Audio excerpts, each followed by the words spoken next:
Hey, this is Kat with Layout Escapes, and we've just finished up the Dolomites training tour. Different type of tour. It's meant specifically for riders who have never left their home country before and want to learn about how to travel internationally by motorcycle, which is the best way to see the world. One of the things that really helps us out on a tour like this is the Chatterbox X2 Slim. This allows all of our riders to hear each other because they're all in the same radio channel, not Bluetooth, which means increased range. And it's very simple. You just press the button to talk. Everyone stays in communication. We're the only tour company in the world, so far as I know, that actually puts Chatterbox units on all of their clients' helmets. Really helps keep a group together. You can sync it to your phone, so you can listen to your music and whatnot. But more importantly, it makes a tour run smooth because you can keep your group together. You can tell people, hey, there's a bus coming. Hey, watch out for that gravel. Hey, I'm low on gas, when are we going to stop soon? That type of thing. This means that nobody's pulling over by the side of the road, yelling at each other through their earplugs and helmets trying to get things done. Because of the Chatterbox X2 Slim, I'm able to do longer routes every day, which means more fun for my clients, and ultimately, you as a rider, more fun for you. So that's why we use it, and frankly, I don't know how we could run a tour without them. Anyway, thanks. I don't think they ever really tested it because it's F750, 850 GS, I actually really loved the Chatterbox unit. I was skeptical when you first talked about it. I watched your video. The video was really good. And also I found the controls fiddly at first, but you know, like just as you instructed us, we made mistakes, different languages, got on the wrong channel, you know. But once you learn how to use the controls, they were great. And I am, in fact, planning on getting a pair for my wife and I when we get back. Really good. They worked extremely well for us. The thing I like about the Chatterbox is it's got a good range. Even when you got 2 clicks ahead, we could still hear you, and you can relay back, because the layout was, certainly yesterday when we were all en masse coming back here, you were lead, and then I was tail end Charlie, in some cases 2 or 3 clicks back. But the advantage with the Chatterbox, because it's radio, the middle person who's only a click away from you can relay it back to me and I can hear it clearly. They work flawlessly. Oh, that was so much better than Bluetooth. As long as you had the channel and sub-channel set correctly, which once you knew how to do it is very easy. Yeah, communication was great. No matter, even if we were out of sight of each other, we could still communicate. We could keep our groups together. The ride yesterday with 20 plus riders, somehow we managed to get all through the city. Yeah, the Chatterbox units are fabulous. Yeah, I mean, the Chatterboxes were fabulous. I mean, just keeping a group as large as ours together must be kind of a daunting task, and having the Chatterboxes made things way better. They're easy to use. They had great range. There were garden variety problems within the groups, but we were able to get those rectified in a timely manner using the comm unit. Chatterbox, yeah, absolutely, because you know there's always different levels of riders, whether it's the first day you're on the road or maybe down the road, and a lot of things happen, and sometimes with traffic and construction and all kinds of things can happen in between. So if you get spread apart, it's kind of nice to be able to communicate and say, hey, we got 1 or 2 people off the back, you know, we're going to stop and wait, or whatever we need to do, going through towns, you know, that kind of thing. We know we're going to stop early, you know, we're going to stop here for a break or whatever. Nice to know that ahead of time sometimes. So I think it was valuable to have the Chatterbox in there for sure.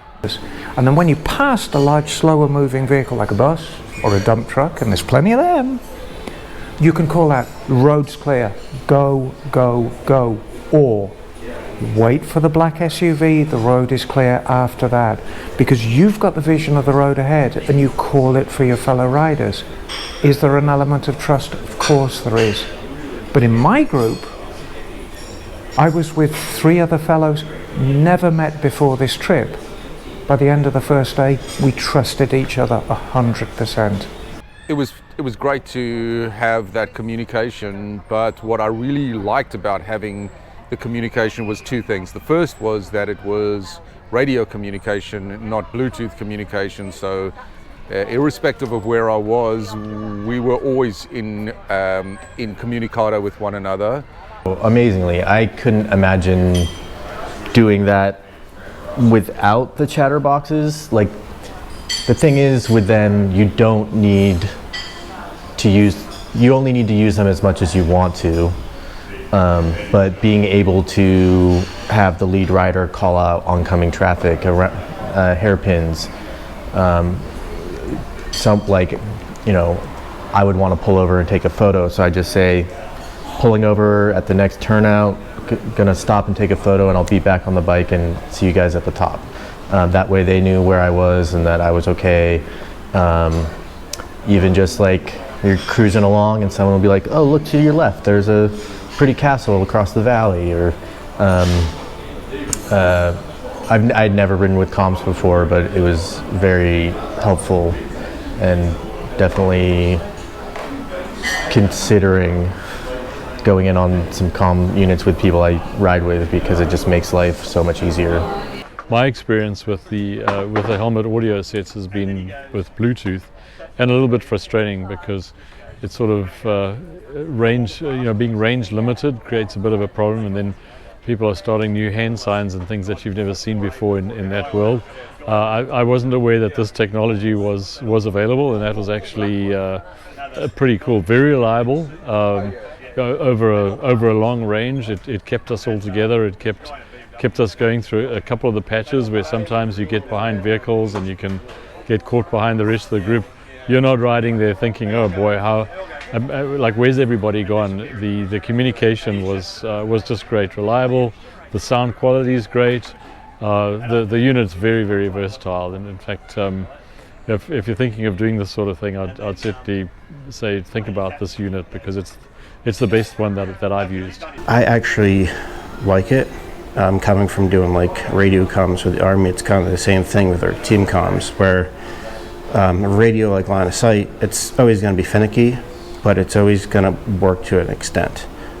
You'll have some issues, but it's a little bit of distance between you, you're going to have a better chance of having communications. I think it was probably one of the best things that we could have had, because there was always somebody in range, and it wasn't too difficult to fix any issues that went on with the unit. So I think it was definitely worth having in a group setting. Oh, the Chatterbox units and our helmets were fantastic. They were very easy to use. A single press of the button and we could communicate with the riding leader, which gave us access to understand, information to understand what was expected, and allow the group to stay together. I don't see how you could do a tour without that.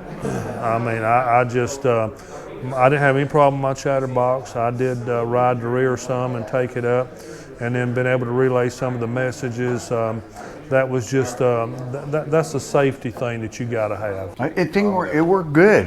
There's a range, there's a limit to the range, which I found out a lot of times in our group because we get so spread out, but it worked good as long as somebody was paying attention and was able to relay from me to Ricky, the leader. And Sean got really good at that, actually. He would kind of hang in the middle and relay, but that helped a lot. Obviously, communication is key, especially the larger the group, the bigger the communication or more important that factor becomes. But I had one of the remote buttons on my mirror stock, and that worked really well. I ended up about half and half. I found that if I was in kind of in cruising mode, I would use the button on the helmet. It wasn't hard to find, but certainly if you're in the turns and stuff, it was easier to find the one on the stock. But pretty, you keep the communication, like all radio stuff, try to keep it to just necessary chatter, otherwise you're burning up the battery anyway. But it really helps, especially for the leader and the sweep, but at least for other people to be able to hear is important. If somebody, what we found, even like on the Autobahn, even though with that wind noise, that becomes a little bit of a challenge. But for me being in the back, to be able to tell the group that if a car was coming up fast is a huge bonus, and was the whole group would move over and let the hot cars go by. And yeah, that was awesome actually. It was, because time to time the group's going to get spread out for whatever reason it may be, whether it's passing opportunities for a car or something like that, and people get spread out, and it was really good just to be able to communicate that someone was falling behind, or I'm holding up to wait for someone to catch up, or a little bit of a warning that there's some oncoming traffic or some kind of obstacle on the road or whatever. So yeah, no, they were fantastic. It was a good idea. Fantastic. I thought about this too when we were riding. Some of the other technologies are out there that are more like Bluetooth and mesh. Yeah, my wife and I are together on the bike, riding together, open mic, stuff like that. It's really, really nice. But you can't do that bike to bike to bike, and you can't extend with those. With this, I think it's FM frequency or whatever it is. We can go miles in between. So if you're lost on the other side of town, or at least the other side of a little village anyway, then you can usually get in and find the rest of your group through the radio frequency. That was nice. I also like the fact that you have to push a button to talk. A lot more talking, and you'd have to listen to people talking more often if it was just open all the time. And the fact that they didn't have to listen to me singing in my helmet, because I do a lot of that. Some people sing in the shower. I sing when I'm riding a motorcycle. Yeah, so I'm used to a Cardo, but the Chatterbox worked fine. A couple times, it just had like a couple issues, but I think they're more user error. The Chatterbox itself, the only real feedback I would have on it is that for a trip like this, the battery could last a little bit longer. A couple folks' batteries died throughout the day, and typically as we get towards the destination, the turns get tighter. We're in whatever city, so it's more important to have your comms working at the beginning and the end of the journey rather than in the middle. Other than that, really no complaints, and that's not something that you can really kind of address unless you just tell people to charge their things at lunch. The Chatterbox was, I have a Cena on my helmet, and we all run Cenas back home, and I struggle with that so much with the Bluetooth or Bluetooth connectivity. The Chatterbox being FM for communication between riders was absolutely flawless. You can't get any better than that. Even with line of sight on FM issues, we didn't have many, even where we were riding, which we were in the canyons the whole time.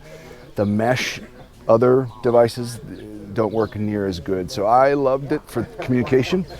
And then it was still as easy to work for listening to music and turn by turn guidance if you wanted it. And it really was a capable device, absolutely. But for communicating, I was blown away. It beat everything else I've experienced. Big boss coming down.